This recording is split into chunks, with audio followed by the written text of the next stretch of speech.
আসসালামু আলাইকুম নমস্কাৰ মই হেনা স্বাগতম জনাইছো আপোনালোকক দা ষ্টাডি হাবলৈ মই আজি আপোনালোকৰ লগত আলোচনা কৰিম বৰপেটা গুৱাহাটী ইউনিভাৰ্চিটিৰ আন্ডাৰত থকা বৰপেটাত অৱস্থিত বিটি কলেজ বৰপেটা বিটি কলেজৰ বিএড এডমিশন সম্পৰ্কে আপোনালোকে বিএড এডমিশন কৰিবলৈ হলে ফৰ্ম ফিল আপ অফলাইন কৰিব লাগিব নে অনলাইন কৰিব লাগিব বা আপোনালোকে কেনেকুৱাকৈ কৰিব বা মেৰিট লিষ্ট কেতিয়া পাব ৱেটিং লিষ্ট কেতিয়া প্ৰকাশ পাব এডমিশন কোন দিনা হ'ব সিট কেপাসিটি কেইটা আছে এই বিষয়ে সবিশেষ এইটো ভিডিঅ'ত মই আলোচনা কৰিম গতিকে আপোনালোকে ভিডিঅ'টো স্কিপ নকৰাকৈ আগলৈকে চাই থাকক আৰু আপুনি যদি মোৰ চেনেল নতুন হৈছে তেতিয়াহ'লে অনুগ্ৰহ কৰি সাবস্ক্ৰাইব কৰি বেল আইকনটো প্ৰেছ কৰি ৰাখিব আৰু আপুনি যদি মোৰ চেনেল আগৰ পৰা ভিউৱাৰ্ছ হয় তেতিয়াহ'লে অনুগ্ৰহ কৰি লাইক কমেন্ট এণ্ড শ্বেয়াৰ কৰিবলৈ নাপাহৰিব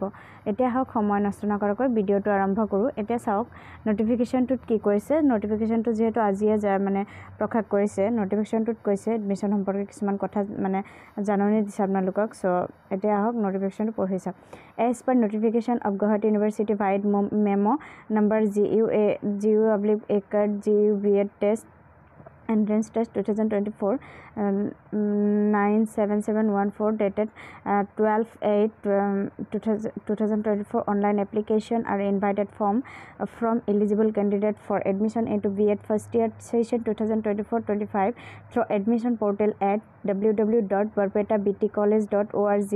against 100 seats the reservation of seats will be as per Gov of Assam norms. Details of opening and closing of online form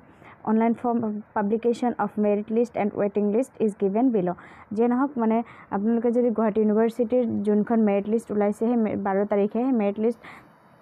মতে যদি আপোনালোকৰ মানে এলিজিবল হয় তেতিয়াহ'লে মানে এলিজিবল ক্যান্ডিডেটছক বিএড ফাৰ্স্ট ইয়াৰৰ কাৰণে এডমিশনৰ মানে বিটি কলেজৰ যোনটো এডমিশন পোৰ্টেল হেতু খোলা গৈছে মানে আপোনালোকে অনলাইনতে এপ্লিকেশন কৰিব লাগিব আৰু আপোনালোকে যদি অনলাইন কৰিব খোজে তেতিয়াহ'লে ৱেবসাইটটো হ'ব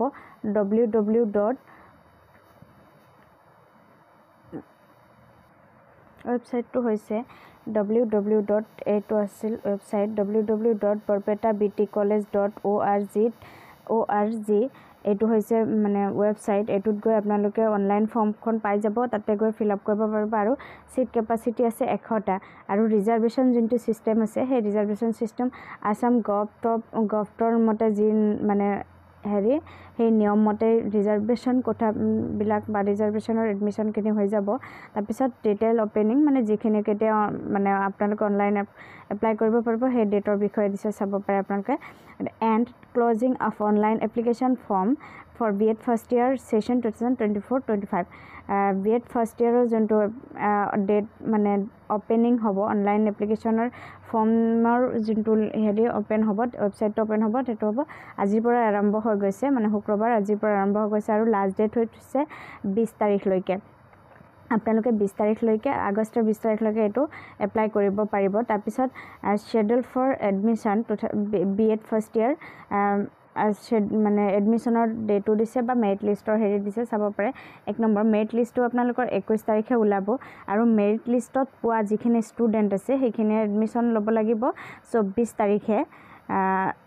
স্যাটাৰডে মানে শনিবাৰে অহা শনিবাৰে মানে হেৰি হ'ব নেক্সট উইকৰ যোনটো শনিবাৰ সেই শনিবাৰে এডমিশন হ'ব 24 তাৰিখে আৰু সময়টো হ'ব 10:30 ৰ পৰা আৰু মানে ৱেটিং লিষ্টটো প্ৰকাশ পাব 21 তাৰিখে প্ৰকাশ পাব আৰু এডমিশনটো হ'ব 27 তাৰিখে 10:30 ৰ পৰা ৰাতিপুৱা 10:30 ৰ পৰা আৰু আপোনালোকৰ যদি কিবা প্ৰবলেম হয় তেতিয়াহ'লে আপোনালোকে যদি এনে জেনাৰেল বা সাধাৰণ কিবা প্ৰবলেম হয় তেতিয়াহ'লে আপোনালোকে সুধিব লগা থাকে এই দুটা নম্বৰত আপোনালোকে কন্টাক্ট কৰিব পাৰে প্ৰথম মানে সাধাৰণ যদি প্ৰবলেম হয় তেতিয়াহ'লে আপোনালোকে হেৰি কৰিবলৈ হ'লে মই নম্বৰ কেটা কৈয়ে দিছো 8876532888